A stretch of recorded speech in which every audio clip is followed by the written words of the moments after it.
Ladies and gentlemen, a very, very special guest in studio here with us at Sirius XM.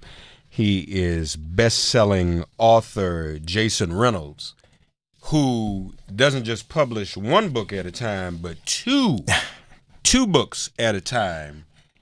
Sunny and For Everyone. Hey, brother. What's going on? Brother? How are you, man? I'm good, man. Thank you very much for having me. Congratulations on the books. I appreciate that.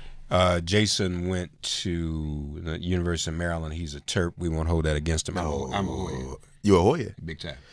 Well, that's good. I mean, that's good for me too, though. I mean, I was there when Iverson was there, going to the games as a little boy. You know a little bit about that, of course. Huh? So, tell us about your two latest pieces, man. So the two latest pieces, Sunny is the third book of a 4-book series about a track team, and this sort of series is all about sort of trying to figure out ways to discuss the young people who have grown comfortable with the feeling of suffocation all around the idea of a track team. And Sunny is a young man who lost his mom through in childbirth. When he was being born, his mom passed away, and he has sort of carried the guilt of her death around everywhere in his entire life. And this particular juncture, he's decided to do his own thing and to live his own life for himself. And that creates some dissonance in his family and his friendships. And you get the whole thing through his really imaginative and sometimes very strange mind. Why were you inspired to center it around sports and a track team? Where does that really come from? You know what, man? I think sports. I played sports growing up, and I think. What'd you play? I played basketball. I wrestled in high school. I ran track. Okay. And I think the interesting thing about sports is that it's never about sports. Right, sports, especially for young people, sports are never about the actual sport they're playing. I think that we have a lot of narratives about basketball and about football, but I think the first athletic thing that every human being does is run. And I think we can play around with the idea of running in all kinds of ways when we think about it from a macro level, right? What does it mean to run from something or run towards something or run your family or run your own life? And furthermore, track is the only sport outside of swimming where you are only competing against yourself. Right? The people around you who are running against you aren't actually running against you. They're just motivating you. And so I wanted to sort of take all of that and wrap it up into the lives of these 4 kids who are dealing with the very things that the tenets of track present. Are there any other things about the characters that reflect your life experience? Of course. I think all of these characters are slivers of myself. Whether it be, Sunny, who is this kid who has an active imagination and an active mind. He's like a weirdo, right, as we would say. He's the weirdo, but all of us are. Right? We don't always admit that we are, but all of us talk to ourselves and answer ourselves. We pretend like we don't, but we do. We all have brains that are working sometimes left of center, at least those of us who are fortunate enough to hold on to our imaginations. And so that's a bit of me. Patina is a young lady who understands the value of responsibility and the loyalty when it comes to her family. That definitely is me. Ghost is a young man who's dealt with trauma and has had to figure out how to overcome sort of tough times through friendship, right? And I value my friendships more than almost anything else in my life. They are the stronghold besides my mama. My friends are a big deal for me. And Lou, the book that's coming later on in the fall, he's a guy who's trying to figure out his own identity. Yeah. Right? All of that's me. You had to figure out your own identity? My own identity in terms of, not necessarily in terms of, let's say, blackness or cultural identity, but my identity in terms of who I am and who I want to be, right? That is my personal identity. What is my personal constitution, right? And I think this is a young man who's dealing with that. Who does Jason Reynolds want to be? Or are you already who Jason Reynolds is supposed to be? Nah, man, I'm definitely not who Jason Reynolds is supposed to be. You know, who I want to be, I don't know yet, man. I know I have an example in my mother. And if I could be half the man that she is as a woman, I would have done all right. Your mother raised you? My mother raised me, and I've never known anyone to work as hard as she has worked, without complaint, to carry the load that she has carried, unfettered. And so for me, I haven't earned the right to quit. I haven't earned the right to complain, because I have a 73-year-old mother who goes to work every single day and teaches these kids. So if I can do that, if I can just do a little bit of that, I'm all right. So, similar story with my mom, but you know what they say about brothers like us? They say we mama's boys. And that ain't no insult to me. Who else is there to be? I mean, for me, it's like, yeah, you can call me a mama's boy, but ask my mama if she has any wants, any needs, any cares. I'm cool with being a mama's boy if that means my mom is taken care of, and if that means I have the mental and emotional fortitude to navigate this world as a man. I'll take it. Was she hard on you? Was she Right. hard on me? Man, she was hard on me in the best possible ways. Okay. Right? She understood that my life was in jeopardy every time I left the house. She understood that I had to present myself to make sure that everybody knew that I was in the space and that I was not to be played with. When did you get the call to be a writer, and where did that come from? Man, you know, I didn't know that it was going to go like this. I grew up a kid who didn't read. I grew up a kid who never saw himself represented in books. And so rap music was sort of a salvation for me. And it wasn't just the music, it was the lyrics. You know, there's a story I used to tell all the time about I used to study Queen Latifah lyrics because back then, as I'm sure you know, you remember, liner notes were everything, right? That you can get liner notes, you had all the lyrics in front of you. And it was sort of in the study. Well, no, actually, I'm too young to remember all that. Well, I should have known better. I apologize. You know what I mean? Next time I'll swing low, right? But you know, I discovered the art of poetry through rap music. Yeah. And it was that sort of started this whole thing.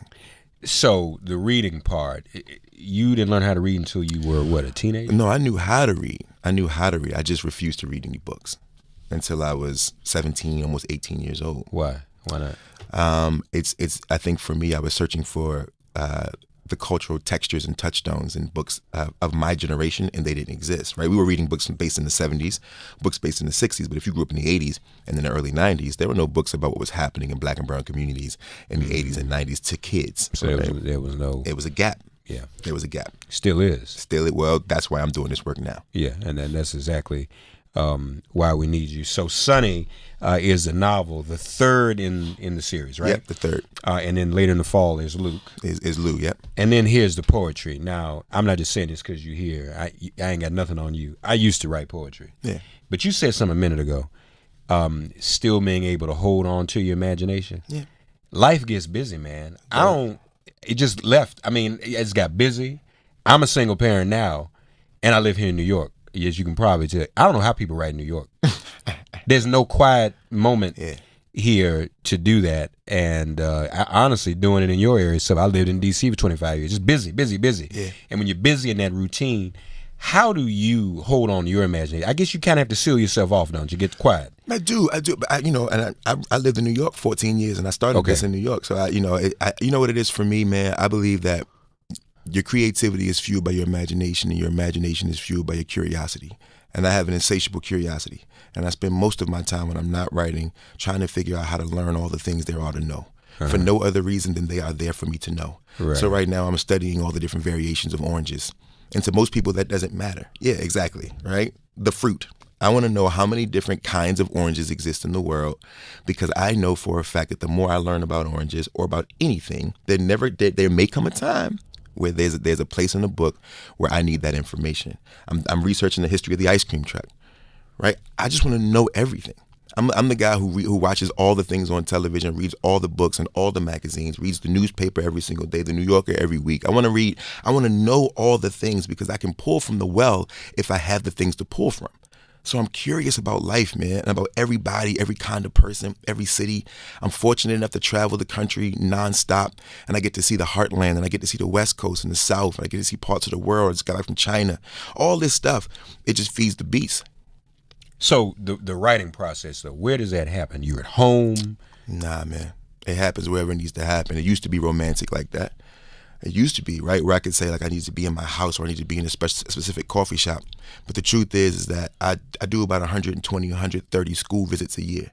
So I'm on the road most of the time. Mm-hmm. So my writing is taking place in hotels, on airplanes, on the backs of cabs, wherever it needs to be. I think that this can't be something sacred anymore for me. It needs to be something that is functional. This is about practice. Now, the thing itself is sacred, but the process can't be a sacred process because the work needs to be done. And if I wait for the inspiration or for the sacred space to do the work will never get done because my life, as you said, because life is busy. It's like asking a singer to sing a song, and the singer says, "Give me a minute, let me go put on my singing clothes, let me go to my singing room, and then I can sing you this song."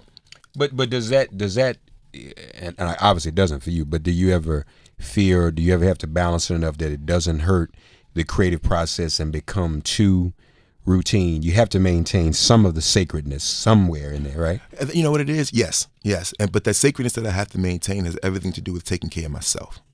So if I can give myself a moment to breathe, then I can give my brain a Right. moment to do its job. Okay. But it's about self-care, right? The moments that I Right, need to right. steal away to take care of me, that's when I can remember and sort of pull away from the routine of it all. Yeah. Yeah. No, this is great. I'm just back from. I was in Memphis all last week for the King commemoration, Yeah. which was emotionally draining and trying because you're reliving that, and I wasn't as prepared for that as I thought I would be. But I see you are. I want to invoke. We were talking the other day. I was talking to Martin III, and he was saying how much his mother. He hopes that his mother will be remembered and lifted up as much as his father. And I think that's beginning to happen. You've actually received one of the book awards in her name. I've received 5 of them. Oh, it's 5 Coretta King Book Awards. Okay. I'm so grateful. Yeah. Yeah, yeah. What does that mean in terms of your work and your accomplishment? Man, it's interesting because the Coretta Scott King Award never feels like a pat on the back for me. It feels more like a slap on the back. Like a get it together and get this work done. This is a charge, right? These awards aren't given to us to be applauded and to be lauded and to sort of stand up and poke your chest out. These awards are for us to do more of the work, right? It's saying like, all right, young man, we're going to give you this award because we see you have the potential to do more. And that's how I feel. And furthermore, because it's named after Coretta Scott King, who I do think is a hero in and of herself, and I do think that women in every single movement have unfortunately suffered from erasure and have been sort of disconnected from the stories that are told of that movement later on as history sort of shows itself. I think it means even more to me as somebody who loves his mother like I do. It means even more to me that this is an award in her name. Yeah, no, that is meaningful. Yeah. Inspirations in terms of well, first of all, in terms of the writing and the fiction, who are your inspirations? Man, for me, in the children's, in the specifically sort of when I think about young people's literature, I'm thinking about Walter Dean Myers. Yeah, A man that we lost a few years back. I think he changed the shape of literature. He changed the face of literature, and he gave me sort of the opportunity to sit here. Right, if it wasn't for his work, I wouldn't be allowed. I wouldn't have allowed myself to write the work that I'm writing if I hadn't read the work that he'd written. And then I think about people like Jacqueline Woodson, who has been a big sister to me, and who has always sort of been good to me and has shown me a certain level of integrity when it comes to the word. And then I think of people like Jesmyn Ward, who to me is, very well might be the greatest writer of our generation. Sister writing in Mississippi, about Mississippi, contemporary tales about Black Mississippi. And I think that I can't get enough of the work that she's doing, and I'm super proud to be working at a time that she's working. There's another word you're supposed to say when you say Mississippi. Goes with Mississippi. What's that? I know what it is. Nina Simone. I know what it is. Well, you got to say it. Mississippi, goddamn. I know. Indeed. They just opened a Civil Rights Museum down there too, by the way. Long overdue. And then I open up for everyone, which is great, and I've already really begun enjoying it. Where is it here? Because you have my main man. Yeah. Though we do not wholly believe it yet, the interior life is a real life, and the intangible dreams of people have a tangible effect on the world. James Baldwin. Yeah, that's buddy. my main man. Don't get no better than that. Yeah. That's it. He's the boss, as far as I'm concerned. When did you first discover him? Because you had to be curious to know him, because we weren't taught no James Baldwin in school. No, absolutely not. I discovered James Baldwin when I was 21. Okay. And I was working at a black bookstore, and I pulled the book off the shelf because it was the smallest book of the lot. And it was, and you probably know the bookstore. I just thought about that because you lived down there in D.C. for a long time. What was the name? Caribou. I remember Caribou. Yeah, Caribou books. Yeah, and I pulled the book off the shelf. It was the slimmest book he had, and it was The Fire Next Time. What's sad is we don't even have any. I mean, there are no kids and going to do what we did. There's no bookstores for those kids to go into anymore. Nah, not many, but there are. The independent bookstore movement is doing all right, though. I think right now, we're seeing a resurgence of it, and I'm happy to say that, and I'm grateful. I was actually the spokesperson last year for all independent bookstores, so I have to make sure that there's an uptick. There's an uptick, man, in a great way, and so I think we're all right on that front. We will be at least.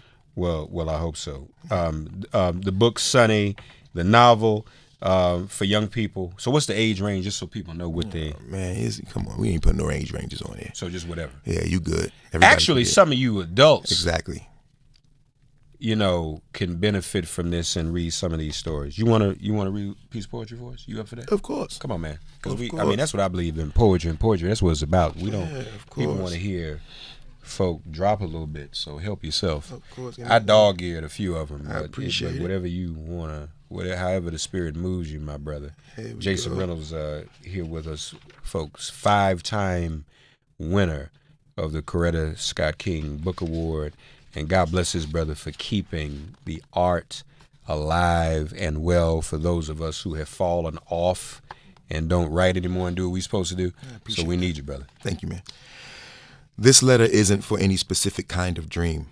It isn't intended for a certain genre, medium, trade, or denomination. It is only intended for the courageous. Maybe you are a dancer moving to the sound of your own future, or a musician banging, strumming, bowing, plucking, blowing into, creating soundtracks for dream trains, chugging along through thick night. Or a painter, spilling and splattering confessions across the face of your stretched canvas, or an actor, praying at the altar of your alter ego, or a photographer, finger on the button like a quick draw, cowboy, shooting, not to kill anyone but to preserve forever, or maybe even a writer for some strange reason, writing expert books, pages of good intention and rah-rah and fantasy, and sometimes truth, or maybe even letters to people you don't know but do know you love, or maybe you aren't an artist at all. Dreams aren't reserved for the creatives. Maybe you're an athlete, a gladiator hoping for a shot at the lion. Maybe you're 18 and plan to make your first million by 25. It's not impossible. Or maybe you're 18 and plan to make it to 21. It's not impossible, nor is 22, 23, 24. At 25, I moved back in with my mother and found out that she loved to teach little kids and bake and help the needy. Her passion made plain, her dream made real after 40 years of 40 hours a week behind a desk. You might be 50 and think it's too late, but jump anyway. Dreams don't have timelines, deadlines, and aren't always in straight lines. Jump anyway. Or maybe your dream is to have a family and to wear corny t-shirts and hold up signs and be the cameraman at the little one's games, to kiss your child on head and heart, selflessly fertilizing his or her passion. Stay awake with them when the dream is crying like a colicky infant. Help them feed it, and before sleep do your best to smother that tiny ember of doubt and fear that glows beneath the brush. This letter is for us all. Yeah, for everyone. You know, and I love the cover too, because it's like an American flag, folks, but it's all different colors. He got even the red, black, and green. Everybody on it. On the front. I got my red, black, and green on it too, so that works out well. Jason Reynolds for everyone. You doing something with John Legend? John Legend's production company bought the rights to my last book, Long Way Down. Okay. Yeah. Right. So we're gonna see how that goes. Yeah. I hope so.